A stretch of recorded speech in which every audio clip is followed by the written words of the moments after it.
Guerre de clan, guerre de sang.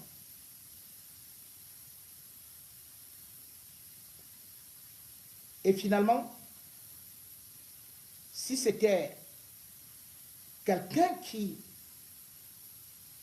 n'était pas de ces clans-là, qui venait à être président,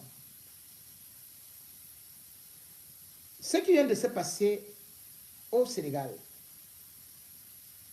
peut être pris comme exemple. L'exemple, parce que Macky Sall, avec son entourage, où il y avait aussi des Atangandji, d'autres non. Atangandji ne travaille pas au Sénégal, mais il y a ses frères là-bas. Ils avaient demandé à Macky Sall de détruire tous les opposants. Ce qui était inquiétant, et surtout ceux qui avaient une cote de popularité, pour que le boulevard s'ouvre devant eux. Ils savaient que la constitution du Sénégal et Macky Sall lui-même, ayant eu à l'affirmer, à le confirmer, qu'il ne voulait pas se représenter, il se disait donc que la meilleure des façons, c'est qu'ils ne puissent pas avoir devant eux quelqu'un d'un grand acabit. Et celui dont on avait peur, c'était bien sûr Sonko. Sonko, par son verbe, par sa prestance, et surtout par ses convictions, avait réussi à mobiliser non seulement les jeunes, mais les couches défavorisées. Parce qu'il avait un projet de société. Devenu un danger pour la succession, le gré à gré du parti au pouvoir, on avait donc décidé de l'écarter. Sonko a été écarté. On s'attendait peut-être que ce sera le numéro 2. Non, il a déjoué. Il a dribblé. Et puis finalement, celui qui était le plus inattendu, le secrétaire général du parti, c'est lui qui s'est présenté. Et il a gagné. Il a gagné, on peut applaudir. Il mérite du respect. Mais derrière ça, il y a aussi des messages. Certains ont vu que c'était une jeunesse qui pouvait gagner.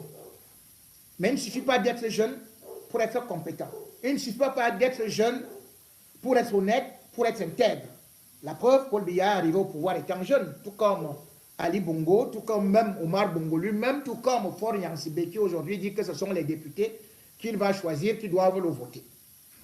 Ce n'est donc pas la jeunesse qui est la priorité. Il ne faut donc pas présenter ces gens-là comme étant la victoire de la jeunesse. Il faut présenter ces binômes, ou alors tout leur groupe, comme le succès des hommes engagés, des hommes ayant une certaine intégrité, des gens qui n'ont pas trahi le peuple, mais qui, cependant, n'ont pas été extrémistes. Même si leur discours, parfois, ressemblait à des votes en guerre, mais c'était avec leurs moyens de bord. Ce n'est pas des gens qui ont plié des genoux. Ce n'est pas des gens qui ont dit « Pardon Macky Sall, nous voulons faire ceci et cela avec toi pour le gouvernement d'union nationale ou de transition. » Ils n'ont pas voulu entendre de cela. Ils ont dit « rupture ». Mais cependant, il y a eu des éléments qui peuvent justement nous permettre aujourd'hui de voir ce qui se passe dans la politique intérieure du Cameroun. Ce n'est pas parce que Paul Biya, aujourd'hui du RDPC, que quelqu'un du RDPC va prendre le pouvoir. La preuve, c'est que justement dans le camp Macky Sall, il y a eu beaucoup de clans. chacun se disant que c'est lui qui devrait être choisi jusqu'à ce que finalement Amadou Ba ait été choisi.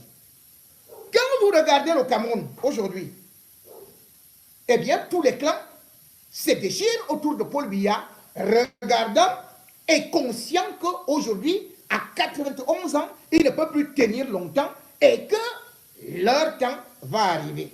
Et du coup, ils ont mis de l'argent de côté, ils ont mis des effectifs, ils ont même eu déjà à préparer des troupes armées telles que Ngongo qui peut aujourd'hui diriger le BIR. Mais ce qu'il ne sait pas, c'est que Paul Biya, jusqu'à présent, est en train de jouer à peu près comme Macky Sall. C'est-à-dire que tout se déchire autour de lui et il n'aide pas son éventuel remplaçant ou successeur de pouvoir non seulement s'organiser, faire surtout l'unanimité. Voilà là où les cas sont comparables. Ce n'est pas au niveau des âges, c'est au niveau de la politique. Et ces politiques-là, on peut également voir comment est-ce que ceux qui gagnent l'élection aujourd'hui au Sénégal sortent de la prison. Et pourquoi Maurice Kamto, lui également qui sort de la prison, peut devenir un véritable pion pour Paul Biya. Je vous explique. Je ne vous explique pas. J'essaie de raisonner par rapport à ce qui s'est passé. L'arrière-plan, les antichambres de l'élection de Faye, c'est quoi? Si Macky Sall n'avait pas décidé, Faye n'aurait jamais été candidat à l'élection présidentielle. Jamais.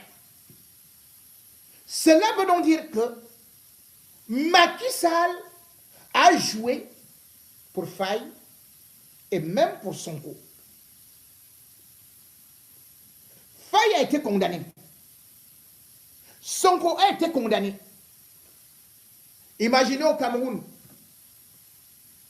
si vous gênez Paul Biya, il demande à la justice de vous mettre 20 ans de prison, comme il a fait avec Titu Sédoua. Vous ne serez jamais candidat à l'élection présidentielle. Et d'ailleurs, vous serez éliminé à vie.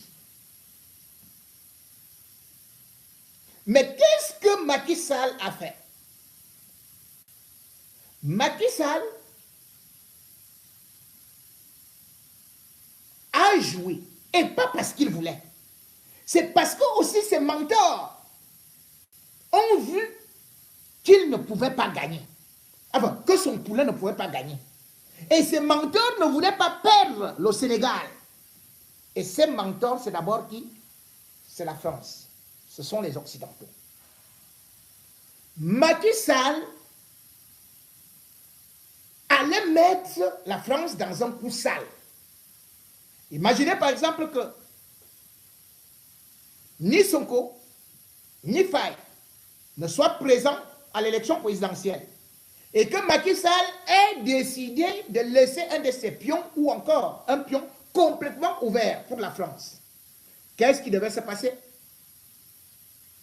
Non seulement les intérêts français étaient en danger, mais peut-être un coup d'État. Le Sénégal aujourd'hui est entouré par les États de l'AES. Il y a la Russie qui guette. Et si jamais la France, qui a perdu souvent le temps à soutenir les gens qui ne sont pas aimés par le peuple, mais qui sont à leur service, la France qui a souvent eu à soutenir ceux-là qui volent, truquent les élections, eh bien la France a vu que tous ces derniers temps, elle perdait du terrain. Et perdre le Sénégal, c'était perdre complètement tout.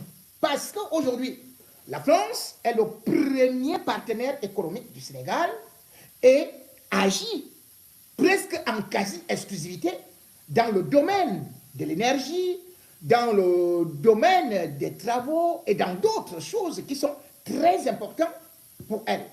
Or, si jamais, selon le plan que Macky Sall avait en tête, il devait balancer tous les opposants en prison et puis faire du terrain à Amadou Ba, eh bien, non seulement il devait avoir d'énormes contestations de la casse, et la France devait être chassée. Macky Sall, face à la réalité, et parce qu'aujourd'hui la France a compris qu'il faut changer le fusil d'épaule, la France lui a donc fait des pressions. C'est exactement de la même façon que la France avait fait pression à Paul Biya pour libérer Maurice Kamto. Paul Biya n'a jamais voulu libérer Maurice Kamto. C'est Macron qui a parlé et qui a dit je vais dire ceci à Paul Biya. Ça s'est fait, non? Il a libéré Maurice Kamto immédiatement un samedi. Macky Sall, devant cette réalité et voyant ce qui était en train de se passer, a donc décidé d'agir. Mais le Premier ministre n'était pas d'accord de la loi d'amnistie. Il fallait laisser concourir au moins Faye. Et c'est pour cela d'ailleurs qu'il va un peu le dégager. La loi d'amnistie va passer à l'Assemblée le 6 mars. Vous croyez que à l'Assemblée, Macky Sall était obligé de faire passer cette loi à l'Assemblée à quelques jours de l'élection? Non. Il allait dire que ça gâte, ça va se brûler, et tout. Et puis l'autre qui allait rester là, il allait utiliser l'armée, faire passer tout, pour cogner les gens, pour tuer et tout ça. La loi passe. Mais sauf que, il faut savoir que l'article 72, justement, dit que le président de la République a 15 jours avant d'homologuer la loi. Or, regardez l'élection présidentielle. Devait se tenir le 24. À quel moment, même si Macky Sall, même si l'Assemblée a homologué même si l'Assemblée a voté cette loi, à quel moment Sonko allait sortir? À quel moment Faye allait sortir? Puisque d'ailleurs, il est aussi précisé dans l'article, je crois, 75, quelque chose comme ça, que le président de la République également, ou bien l'une des parties, peut faire appel à la Cour constitutionnelle. Donc, si déjà Macky Sall voulait faire le dilatoire, il allait tourner en rond, l'élection allait passer, et c'est après l'élection que Sonko et Faye allaient être libérés. Or, Macky Sall a appuyé sur l'accélérateur. Sonko dehors, Faye dehors, à 10 jours de l'élection. Je dis bien que les délais qu'on accorde au chef de l'État, c'est 15 jours au Sénégal. 15 jours. Donc, ils jouaient pour leur camp. Il a joué pour leur camp. Aujourd'hui, c'est là où la réalité sort. Le ministre conseiller à la présidente de la République, qu'on appelle So, il dit, il confie que, avant d'aller à Ziguinchor, Sonko, opposant, totalement anti-Macky Sall, est parti le rencontrer en pleine nuit dans le jardin derrière la maison de Macky Sall. Ils se sont entendus. Aujourd'hui, même les gens du gouvernement disent que Macky Sall a dribblé son propre élément, de telle sorte que il a même financé la campagne de... Bon, ça, je ne suis pas sûr, mais c'est ce que les membres du gouvernement aujourd'hui disent. Ils ont même dit qu'on doit exclure Macky Sall du parti, APR. Qu'on doit l'exclure parce qu'il n'a pas soutenu la candidature et a été le directeur de campagne de Faye. Vous voyez ça? Et ce qui est extraordinaire, c'est que pendant cette rencontre, on nous dit d'ailleurs, on nous apprend que Sonko avait demandé à Macky Sall de demander à son épouse, qui aime beaucoup prier, qui semble-t-il a certaines vertus, certaines, voilà, de prier pour Faye. Et la femme de Et la femme de Macky Sall se serait donnée à cœur joie. Bon. Je ne sais pas combien est-ce qu'il aurait donné pour la campagne. Mais toujours est-il que le ministre conseiller à la présidente de la République a d'ailleurs dit qu'il détenait des photos de cette rencontre. Deuxième élément, ou plutôt troisième élément, qu'on peut voir que Macky Sall a eu à jouer quand même aussi pour les Sonko. Pourquoi? Parce qu'il voyait que les Sonko eux-mêmes, ils étaient populaires. Et que dans tous les cas, ça allait mal se terminer, et d'autant plus que la France et les pays occidentaux avaient peur. Donc, l'élément que je voulais ajouter, c'est que Macky Sall, justement, n'a en aucun cas fait la campagne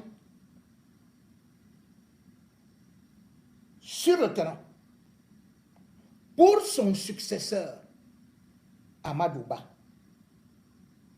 Zéro. Il ne l'a pas du tout aidé. Il était là comme un arbitre, il guettait comme ça. Et le pire, selon maintenant ce qu'on nous révèle, c'est que Macky Sall, lorsque les résultats sortent, Amadou Ba l'appelle pour lui dire que de faire comme attendre Clément pour qu'on aille au deuxième tour. Il faut modifier les résultats et tout et tout. Et il appelle, Macky Sall avait déjà fermé son téléphone. Macky Sall avait déjà fermé son téléphone. Amadou Ba panique. La presse dit que c'est comment. Il dit non, je vais parler demain. Après il attend. Macky Sall ne prenait plus le téléphone. Il ne voulait plus rien entendre. Finalement, Amadou Ba, constatant qu'il ne peut plus rien et que tout le monde lui a déjà tourné le dos et que Macky Sall ne le prend plus, voilà pourquoi est-ce qu'il, malgré lui, il va féliciter justement Bassirou Diomaye Faye. Et c'est après juste cela que Macky Sall ouvre son téléphone. Macky Sall envoie directement un tweet pour féliciter aussi celui-là qui vient d'être élu. Macron, immédiatement aussi a félicité. Et bien plus, vendredi, Macron a appelé personnellement le jeune président pour lui dire la France est derrière lui et que vraiment, il voudrait que non seulement les relations soient renforcées, mais qu'ils puissent encore travailler de façon étonnante. Bref, il a dragué correctement. Cela veut dire tout simplement que c'est la réalité de la politique. Même si aujourd'hui, ils disent qu'ils veulent jouer pour la souveraineté, cela ne veut pas dire qu'on va chasser toutes les puissances coloniales ou anciennes puissances coloniales. Mais c'est que ils sont là aussi pour défendre les intérêts du Sénégal. Mais s'il n'y avait pas eu, s'ils n'avaient pas fait de concessions, s'ils n'avaient pas aussi, certainement on saura plus tard, c'est qu'eux aussi ils ont cédé à Macky Sall. Parce qu'ils ont certainement cédé. Ceux qui sont aujourd'hui avec Paul Biya, croient qu'ils seront là avec Paul Biya. C'est ce que Frédéric de Klerk avait fait avec Mandela. Frédéric de Klerk avait reçu Mandela clandestinement. Ses partisans ne voulaient pas. Mais il l'a fait. Et puis il a laissé le pouvoir à Mandela. Même Ahidjo, tout le monde, les Haïtiens savaient que ce seront eux. Avec Samuel Eboa. Ahidjo a déjoué comme ça. Boum, il a choisi Biya. Biya est en train de voir tout ce monde qui est en train de voler. Bientôt, ils iront en prison. Retenez bien ça, ils seront en prison. Beaucoup de ministres là, avant 2025, seront relevés. Et beaucoup seront les services de renseignement. Tellement ils ont volé qu'ils veulent déjà même tuer Paul Biya. Ils veulent faire des coups d'État contre Paul Biya. D'ailleurs, l'assassinat de Martinez Zogo, c'est quoi? Mais c'est une tentative de coup d'État. Et Paul Biya est là. Il sait pertinemment qu'il est dangereux pour lui et il sait que tous les camps sont dangereux. Le camp Laurent Esso, avec les machins, les modèles et tout ça, et ils sont dangereux. Le camp Gongo est très dangereux. Gongo, lui, il est convaincu que comme il a le bir, il a ceci, il a la signature, que tout ira très très bien. Mais il ne sait pas que Paul Biya va lui faire comme Macky Sall a fait Amadou Ba. Voilà Amadou Ba qui est déjà là, qui se bat, il dit, waouh, c'est quelle qualité ça, on m'a eu, on m'a dribblé, et tout. Le gars, il est en train de rigoler. Parce que les Occidentaux aujourd'hui également, quand on regarde la situation du Cameroun, eh bien, on ne peut pas laisser le Cameroun entre les mains des vautours, entre les mains des gens qui ont volé depuis fort longtemps, entre les mains des gens qui veulent créer une guerre civile.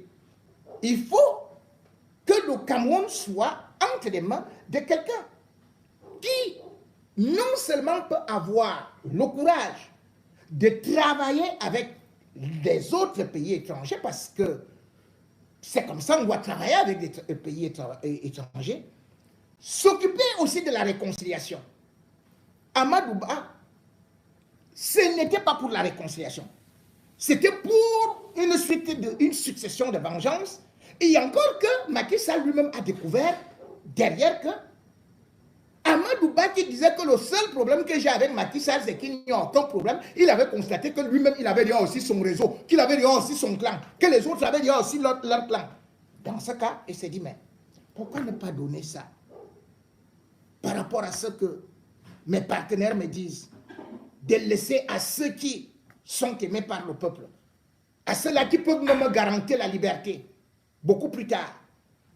Et d'ailleurs, vous avez vu comment est-ce qu'il parlait de Gloria. Pourquoi parlait-il de Gloria? Parce qu'il voyait déjà, il savait ce qui était en train de se passer. Et regardez comment est-ce qu'il a reçu maintenant Faye. Il les a reçus à deux, dans le palais. Il les a reçus à deux. Parce qu'aujourd'hui, le gars, lui, se lave les mains. Il dit que vraiment, c'est les gens-là qui m'avaient envoyé dans les fautes. Est-ce que tu m'as même vu aller tirer? C'est eux qui me font des rapports, vraiment. Vous êtes partis en prison et tout et tout. Vraiment, le faux ministre du tourisme, là. Le ministre du tourisme qui a fait condamner Sonko. On ne sait plus là où... on ne voit plus le ministre depuis l'élection. Les gens qui hier se vantaient seront donc à terre, seront en enfer. Et aujourd'hui, quand on essaie de voir ce qui est en train de se jouer, justement au niveau de la succession au Cameroun, parce que ceux-là également sont en train de prendre certaines puissances étrangères pour essayer de s'armer, pour essayer de mettre le Cameroun à feu et à sang, eh bien, vous risquerez d'être surpris de voir soit un jeune opposant qui vient de l'anonymat, soit quelqu'un qui personne ne pouvait même imaginer, soit alors peut-être l'ennemi public, peut-être Maurice Kamto. Ah, Cabral lui aussi rêve de devenir président, mais bon, sauf que comme je lui ai dit, pour l'instant, il n'a pas encore eu à faire ses preuves, il n'a pas encore eu à montrer au peuple qui peut mourir pour lui. Bien au contraire, il a montré au peuple qu'il se nourrit lui-même et pour lui seul.